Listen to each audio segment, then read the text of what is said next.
So, Gary Lineker, England legend, BBC Golden Boy, is walking early for a match of the day. But why? Because he reposted a 2-minute explainer critiquing Zionism, unaware that it contained a cartoon rat, a racist trope that was previously used in Nazi propaganda. He apologised unreservedly, deleted the post, and said plainly, "I'd never knowingly share anything anti Semitic." Let's have a look. Hi everyone, some personal news. Last week I shared a post here on Instagram that contained an emoji that has awful connotations. Unfortunately, I did not see the emoji. If I had, I would never ever have shared it. The minute I was made aware, I quickly deleted the post and went on to make an apology. I would like once again to say I'm sorry unreservedly for the hurt and upset caused. It was a genuine mistake and oversight, but I should have been more diligent. I know that. I've stood up for minorities and humanitarian issues and against all forms of racism all of my life, including, of course, anti-Semitism, which I absolutely abhor. There's no place for it and never should be.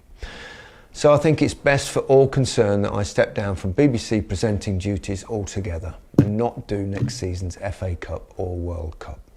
The final day of the Premier League season on Sunday will be my last show.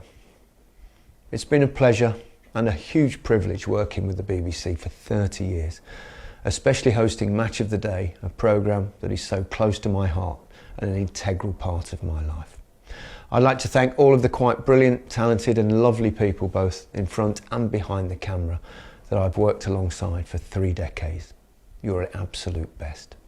The relationship with the BBC has been long and wonderful, but it's the right time for the organisation and myself to go our separate ways. Thank you also to all of you for your incredible support and love over so many years. It means the world to me.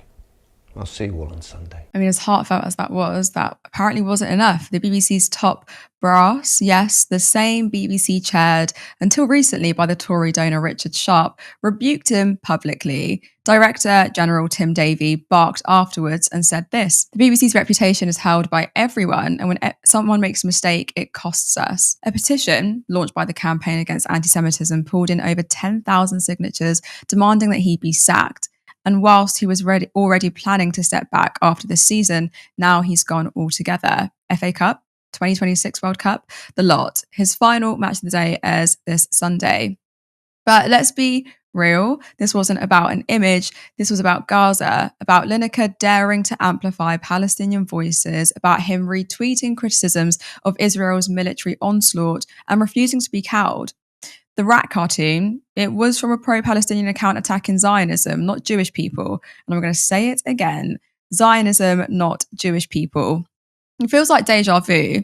Last year, Lineker was suspended for comparing Suella Braverman's anti-refugee rhetoric to the 1930s Germany. BBC bosses caved then too, only to reverse it when his entire sports team walked out in protest. So let's talk about the real danger. Not anti-Semitism, which must be fought always, by the way, but the weaponization of it to crush dissent. We've seen it before in the Labour purge under Corbyn and now again with Lineker. Speak out for Gaza and suddenly you're smeared, isolated and done. Lewis, I want to bring you in. The BBC claims neutrality but acts like a state broadcaster. It muzzles Lineker for defending Palestinians but tolerates ex-Tory MPs and government talking heads on air like it's nothing. Where's the balance? Well, there is no balance, is there? And this is what's the frustrating thing. And when it comes to balance with the BBC, and I'm frustrated with the media when it comes to this across all boards, like everyone from even Channel 4, who have been slightly better than other news channels, is that we're so quick to jump on people who make a mistake like Gary. I genuinely believe it's a mistake. I do. And by the way, there are people out there who lots of, I would say, leftist pro-Palestinian people support, who are genuine anti-Semites. And I call these out. Anybody who likes Candace Owens and thinks she's pro-Palestine, she is not. She is anti-Semitic. And we will stand here and call out people who are anti-Semitic. We don't care how big their support is. We will call them out. Gary is not one of those people.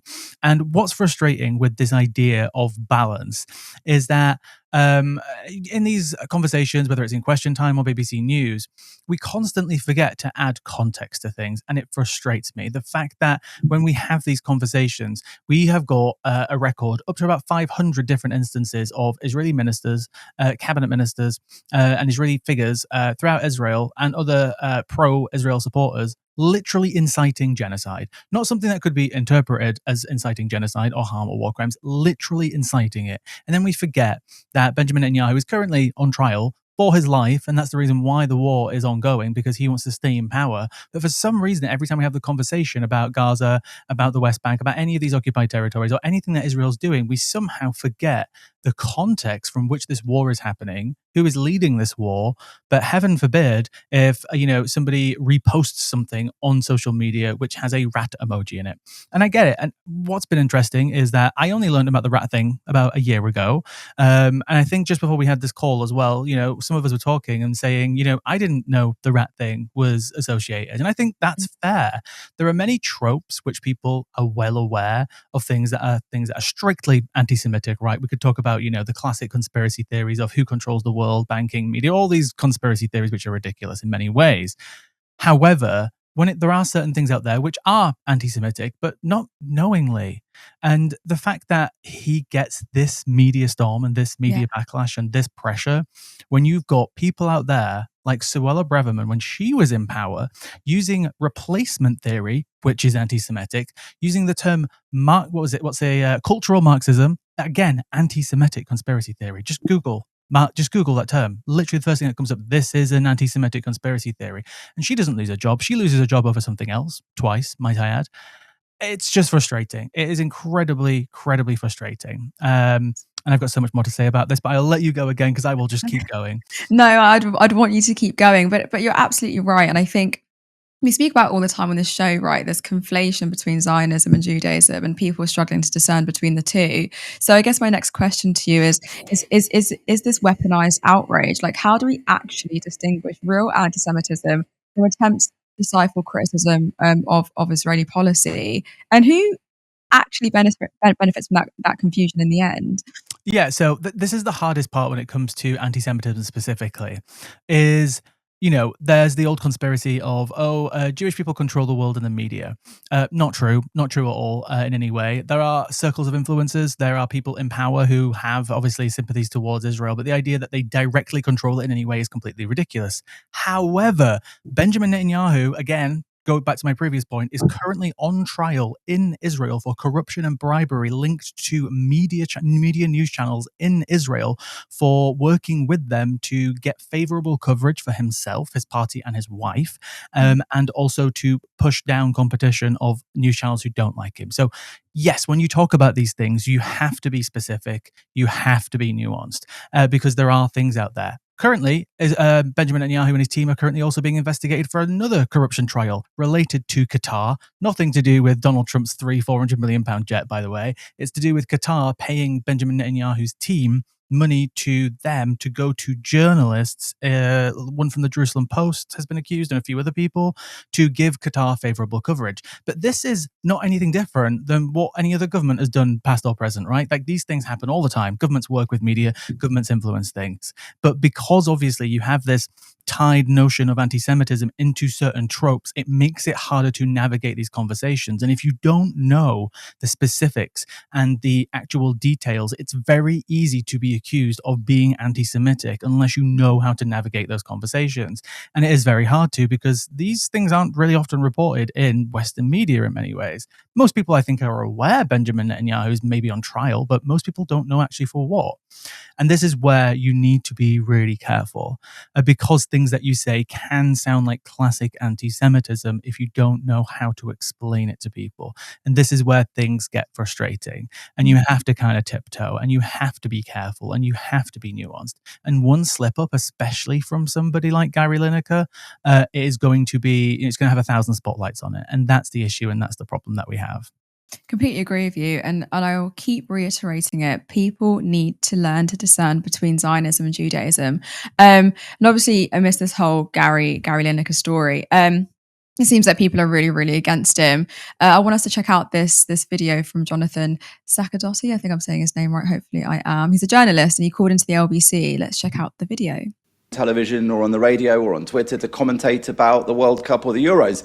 Gary Lineker ought to learn that lesson, just keep his mouth shut. Not because he's embarrassing the BBC, because he's embarrassing himself. The guy is really thick, as far as one can tell. He claims he didn't know the picture of a rat would be offensive to Jews, after he also said that Suella Braverman's language some time ago, talking about immigrants, was reminiscent of Nazi Germany. So he can't have it both ways. Either he thinks he knows about that era of history or he doesn't, but the idea of Jews as rats, and never mind that, the video itself was shocking, full of lies, full of rubbish. But to employ language, Mr. Sakadotti, and this is your view, you're okay, so he's thick and he's stupid. Does that mean he can't have an opinion then? Can only intelligent people have opinions? No, thick people are welcome to their opinions. They're even welcome to share them. But he was enjoying, 1.6 million 1.4 million of money, which is taken, at the threat of a criminal record, I think, from people who are paying the BBC licence fee.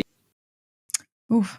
Up pops Johnny on the LBC branding Gary as thick. Like being a former England captain, a multilingual broadcaster and fearless humanitarian somehow renders you unqualified to have an opinion.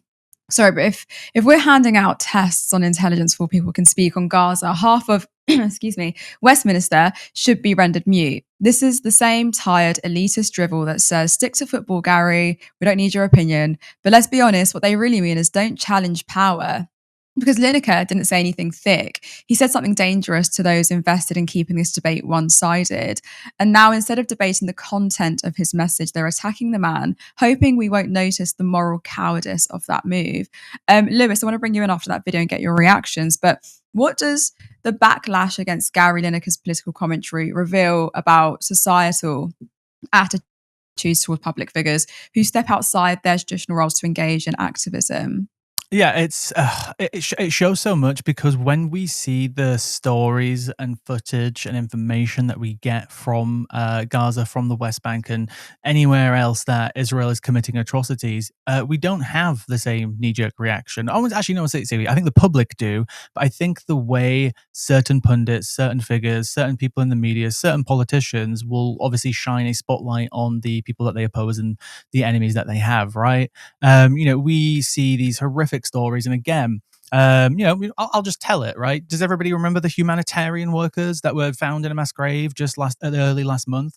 There was 2 witnesses to that, right? One of them was a father who was walking in the area with his 12-year-old son. His name was Mohammed al-Barawadi, and they were the only 2 witnesses. They blindfolded the father, didn't blindfold the son, made the son, 12-year-old, watch the executions of 3 waves of humanitarian workers, and then they were eventually released. After Israel was caught lying about what happened, they were obviously embarrassed for the entire world because they lied and they got caught.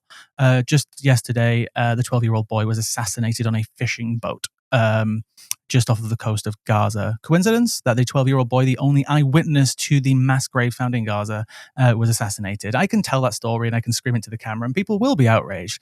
It will never make it. That story will not be in Western media. It will not be. It was reported on the Middle East Eye. It was reported on in a few other outlets from that region. But that story, the follow-up from the humanitarian workers, will never make it into Western media. So people can't even be outraged at the right things unless a miracle happens and one of these stories finally gets out, which a few of them have since October 7th. And again, what frustrates me is that you don't get the outrage from the other side when certain things happen with certain people, especially when we reflect it. And a few people have commented on this as well with Islamophobia. Doesn't have the same strength because it can't be weaponized in the same way. The way it was weaponized against lots of people, everything from Corbyn, which there's no point going into right now, but it doesn't have the same strength. And any other type of, ism or phobia in any way does not carry the same strength that is weaponized when it comes to anti-Semitism because of the sensitivity around the things like the Holocaust. And obviously the history that goes with that and the history that we've all participated in contributing towards the oppression and hatred of Jews for centuries. That is just a fact.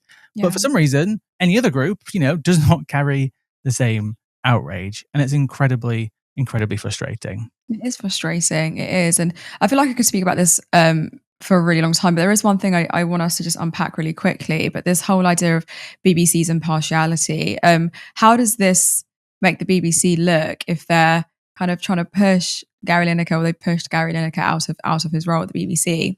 Are they actually impartial, or is that a stupid question to ask? What's interesting is, like, there's impartiality at two levels here. There's two types of impartiality that we're talking about. So when Gary Lineker got caught up in his previous scandal to do with the same topic, I don't think last time he was putting anything out which was considered anti-Semitic. It was just very pro-Palestine, and people were calling into the idea of impartiality because he works at the BBC. So the BBC changed their rules on social media, saying that any of these personalities, no matter where you work, that could include obviously sport, whether it's on, I don't know, another area which is related to the news, you're not allowed to essentially talk about it unless it's your speciality, and also you have to be impartial still while you're presenting yourself online. And because Gary Lineker, the social media post was the 2 minutes of explaining Zionism. It was obviously a very pro-Palestinian, very left-leaning approach to Zionism. Not everybody would agree on it. John Sopel was talking about this on the Newsagents just earlier today, that apparently part of the row isn't necessarily the rat emoji in the corner of the screen. It's actually more about the fact that he's broken the impartiality rules. But at the same time, then there's the argument about how impartial are the BBC being on this entire topic, but now they're in a fight, or the fight's over now, with Gary Lineker about his impartiality as a sports news presenter on the BBC. So it's kind of annoying because it seems like they're holding Gary Lineker to a higher standard about his impartiality than the 2 years worth of criticism that the BBC has got about its impartiality towards this topic specifically. So it's very layered. It's very frustrating, and there's been some good reporting on how the BBC have massively failed on this topic. And again, there's been some good moments from the BBC. Victoria Derbyshire's had a few good moments. There have been good moments from the BBC on this topic, but it is few and far in between. Support independent media. Support social justice that's there on social media. Thank you. Turn left.